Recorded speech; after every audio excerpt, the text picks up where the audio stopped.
हामी ठ्याक्कै 7 बजे हामी विराटनगरको यात्रा हिँड्दैछौँ। ठ्याक्कै 7 बजे छ किर्तिपुरको भत्यापाटीबाट हामी निस्किँदाखेरि लेखानीको बाटो हामी हिँड्दैछौँ। बाइक चाहिँ हामी यत्रो ठ्याक्कै हिँड्दैछौँ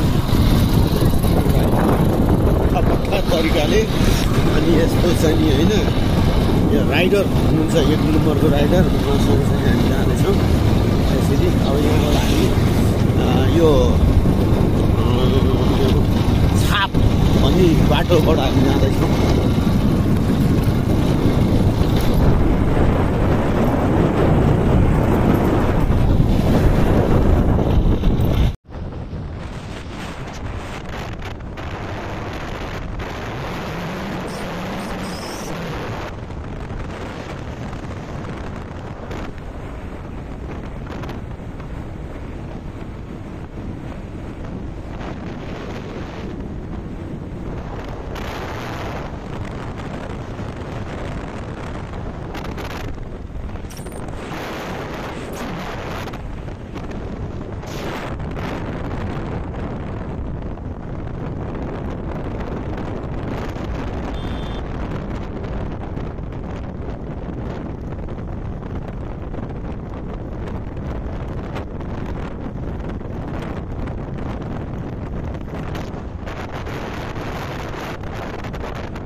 उहाँ त अनि गाडी ड्राइभर नै बाहिर जानु भएको रहेछ।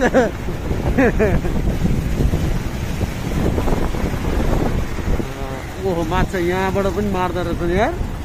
ए माछा यहाँबाट पनि मार्दो रहेछ। ओहो हो आम्मै सप्तकोशी होइन त खत्रै नाम हो यार। मैले यो सप्तकोशीको त यादै गरेको थिइनँ क्या। ल यो हो सप्तकोशी साथीहरू। हेर्नु ओहो यो चाहिँ के गर्नु जान्छ हेर्नु जाने अहिले बाढीमा आयो होला नि पानी कति छ त्यही त यो चाहिँ त्यहाँ घुम्न जाने हो त्यहाँ यो त्यहाँ छ होइन। ओहो बाढी नआए बेला यत्रो पानी छ यार। एउटा धर्म त हो यार अब साथीहरू अब हेरेर साथी छ त कहाँ हो कति ठुलो पानी रहेछ यो।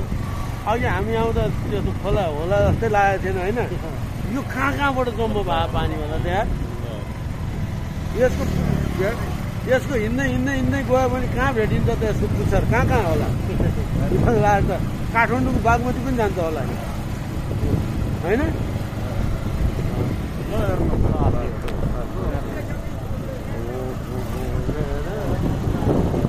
हेर्नु साथीहरू सबै ढोका बन्द छ अहिले।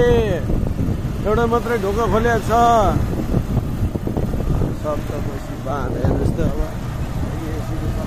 बाँधसम्म आइपुगेको। जानु पर्ला त बसेर त्यही पनि कोहीले रोकेकै छैन होइन। हामी मात्रै के रोक्नु है दामहरू त होइन। हामी आएको ढोका त 56वटा हो। ए 29 पुग्यो। ए 28 घट्दै पो गएको रहेछ 27।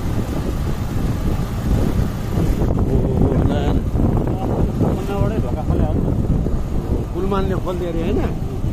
56वटै ढोका खोल्थ्यो अरे। पुरै बिहार त खतम भयो अरे भन्थे त्यति बेला है। त्यहाँ रोकौँ होइन। रोकेर अलिकति यसो दायाँ बायाँ हेरौँ रोकेर आफै साथीहरू यार। म त इतिहास म त अचम्मै लागिरहेको छु साथीहरू यार। हेत्तेरिका यार यस्तो पनि हो त पानीको बहाव हेर। आम्मै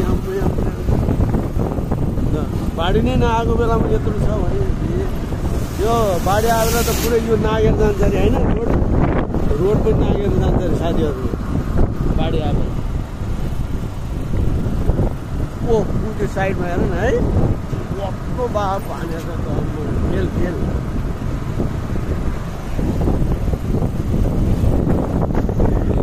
त्यहाँ रोक्न पाइँदैन साथीहरू। हामी होइन रोकेर त्यो एउटा खोलेको छ साथीहरू।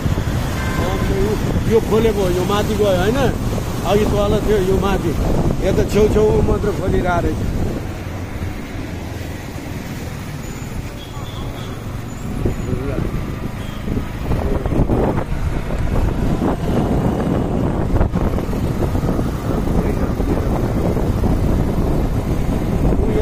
जानु मिल्छ होला त्यो जाउँ रोकेर होइन।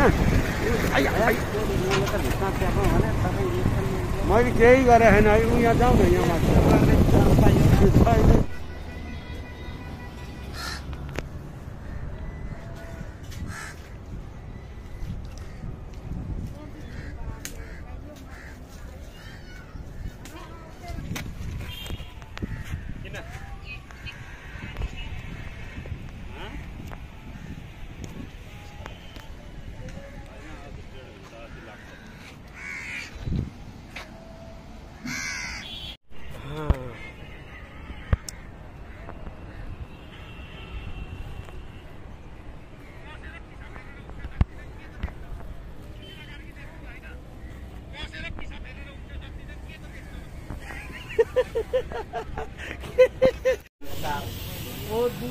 हामी जोगमनीको चाहिँ नि बोर्डर जोगमनीमा आएछौँ भन्सारमा इन्डियाको बोर्डर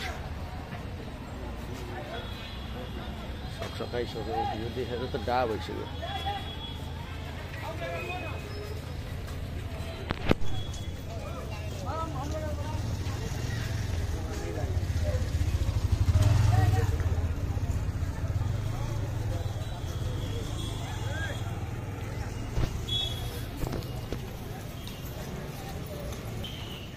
दुईचोटि छिरिसकेँ म यो भन्सारबाट दुईचोटि छिरिसकेँ अनि कतिपल्टको पाला हो यो मेरो नि दोस्रो पटक हो रियली हाम्रो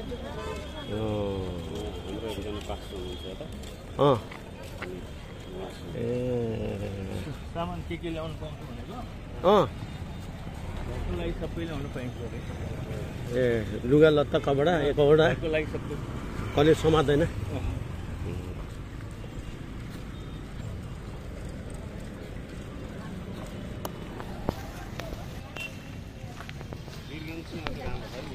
बिरगन्ज अलि सफा छ राम्रो छ रेलको ऊ पनि छ नि त पटरी छ मेन भन्सार त्यो हो नि त नेपालको सबभन्दा ठुलो भन्सार बिरगन्ज भन्सार ए यहाँबाट त्यति आउँदैन फेरि गेट पनि त गजौ ठुलो छ नि है बिरगन्जको यहाँबाट त्यस्तो पास हुन्छ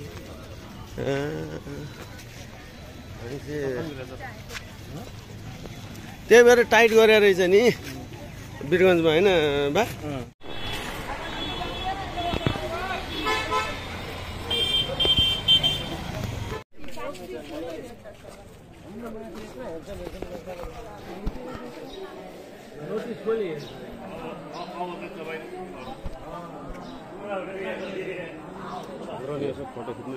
यो हामी यो जोगबनीमा के प्लेन ट्रेन स्टेसनमा आएको छौँ हामी र हामी दुईजना पनि छौँ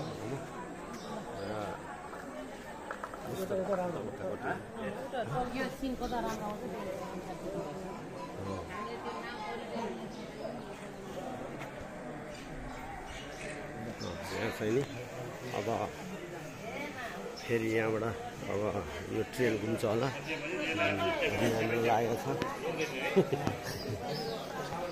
यो जोगमनी ट्रेन स्टेसन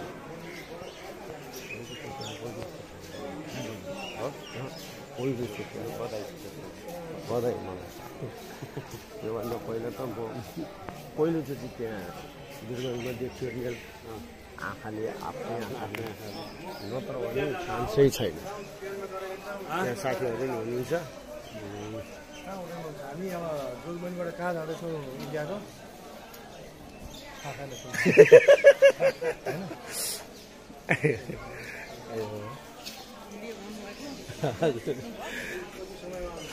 यो त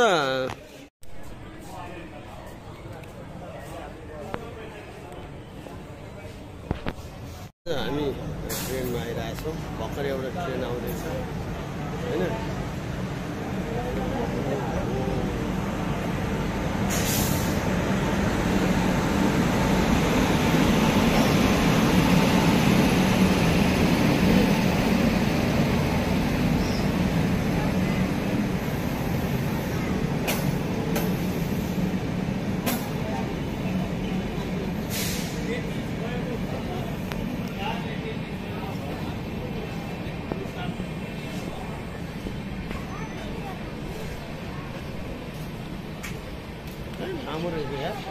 लामो रहेछ ट्रेन धेरै लामो छ साथीहरू हेर्नुहोस् है फेरि अगाडिको चाहिँ फोत्रो जस्तो देखिएको थियो तर पछाडि डिब्बाहरू त नयाँ नयाँ रहेछ यार ओहो नयाँ नयाँ डिब्बाहरू छन् ल ए पुरै खाली खाली पनि चलेको छ यार हो त रहेछ इलेक्ट्रिक नै रहेछ नि इलेक्ट्रिक नै रहेछ क्या जोइन्ट भइरहेको धेरै लामो रहेछ है धेरै लामो साथीहरू हेर्नुहोस् वहाँदेखि वहाँसम्म होइन अझ वहाँदेखि वहाँसम्म ल यति लामो ट्रेन अनि हामी यो आज यो ठाउँमा आइपुगेको छौँ ठ्याक्कै हामी आएको टाइममा चाहिँ नि यो ट्रेन पनि आइपुगेछ कि हामी आएकै टाइममा चाहिँ ट्रेन आइपुगेछ ल रोकियो त यार ट्रेन त त्यहाँबाट त जाने ठाउँ छैन अनि यो कहाँबाटको पाउँछ कताबाट टाउको यता जोड्नेला यताबाट छोड्छु कस्तो होला कस्तो होला त कहाँ है त्यो टाउकोलाई सिधै जाने हो कि बाटो छ होला नि अगाडिको टाउको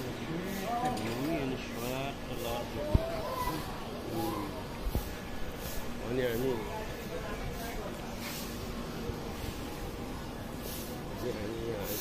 यहाँ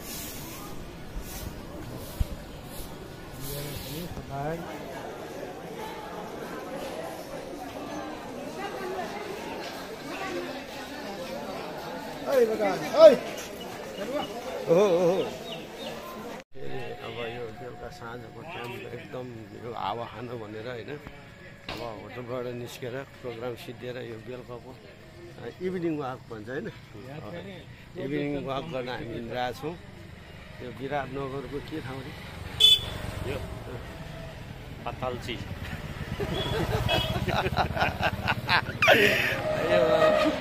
त्यो ठाउँमा त्यही ठाउँमा आइपुगेका छौँ हामी होइन पातालची एकदम हावा पानी यस्तो मजाको आइरहेछ यस्तो आनन्दको होइन यो समय चाहिँ नि न मध्यम गर्मी न मध्यम चाहिँ नि जाडो होइन एकदम फिक्स टाइममा आइपुगेको छौँ गर्मी पनि भएको छैन जाडो पनि भएको छैन र अब यहाँ छ कति बजी 6 साढे पाउने 6 भएको छ हामी 7 बजेभित्रमा खानको लागि हामी यहाँ उपस्थित हुनुपर्छ भन्ने चाहिँ नि खबर आएको छ हामी यहाँ हुन्छ ग्रुपमै हुनुहुन्छ अगाडि सबै साथीहरू अगाडि कृष्ण भक्त एकजना पास्टरजी हुनुहुन्छ अगाडि एकजना अगाडि जानुभएको दुईजना पछाडि हुनुहुन्छ दिदीहरू अनि गुरुबाई हुनुहुन्छ हाम्रो हेर्नुहोस् सर यहाँ हुनुहुन्छ एकदम सिक्युरिटीमा हुनुहुन्छ हेर्नुहोस् सर हाम्रो सिक्युरिटी दिँदै अगाडि पछाडि हेर्दै होइन दायाँ बायाँ कतै केही भयो कि त्रुटिहरू सबै उहाँले चाहिँ नि चेक गर्नु भएको छ भनी होमलाई लागेको छ अब हिँड्दै अब फेरि फर्किहाल्नुपर्ने स्थिति भइसकेको छ रात परिसकेको छ अँध्यारो भइसकेको छ धेरै हिँड्न सक्दैनौँ जस्तो छ हामी अब धेरै हिँड्न सक्दैनौँ यहीँबाट फर्किबहादुर होला जस्तो छ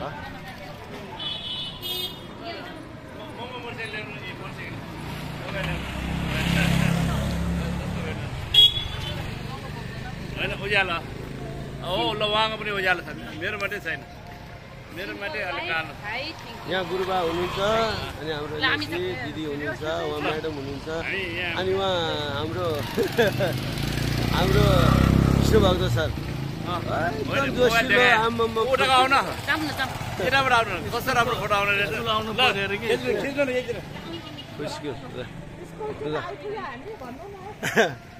यहाँ यो ठाउँमा अरे अब यो ठाउँमा ठ्याक्क पछाडि धेरै बाइक आउला नि फेरि त्यहाँ होइन मोटरसाइकल नै अड्केर उठा जान्छ म के हुने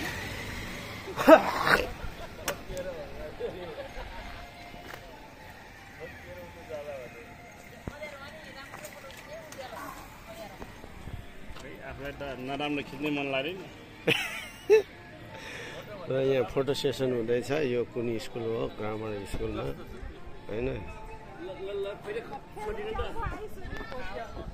होइन पाउन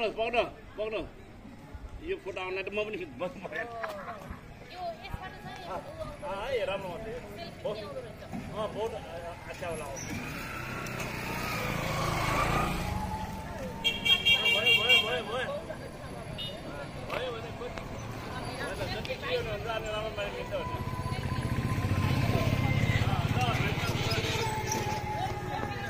ए यही आइहाल्छ नि यही दिइहाल्छु नि म यही दिन्छु कि सबलाई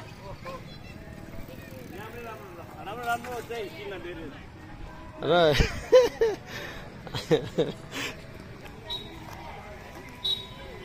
किर्तिपुर भन्दा केही फरक देख्दिनँ हजुर म होइन किर्तिपुर जस्तै जस्तै देख्छु हामी होइन किर्तिपुरकै ठाउँ जस्तो आफ्नै गाउँ ठाउँ जस्तो देख्छौँ हामी ल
कोशी आइपुग्यौँ हामी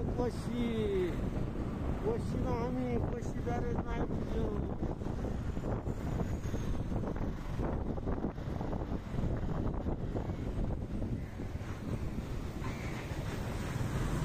ल यहाँ लफडा परिरहेछ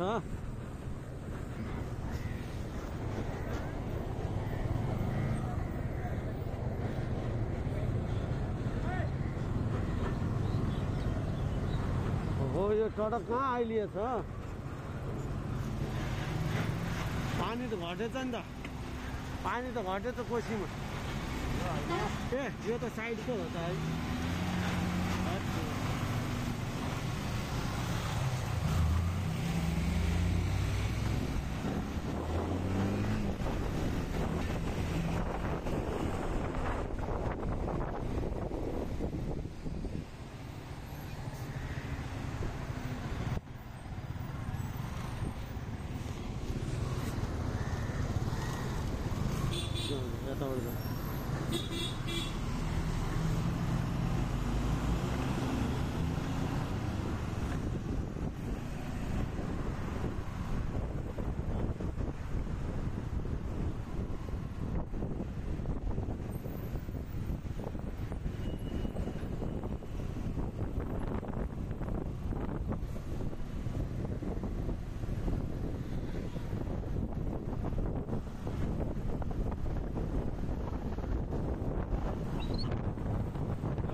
यिनीहरूले फेरि धोका दिन्छन्।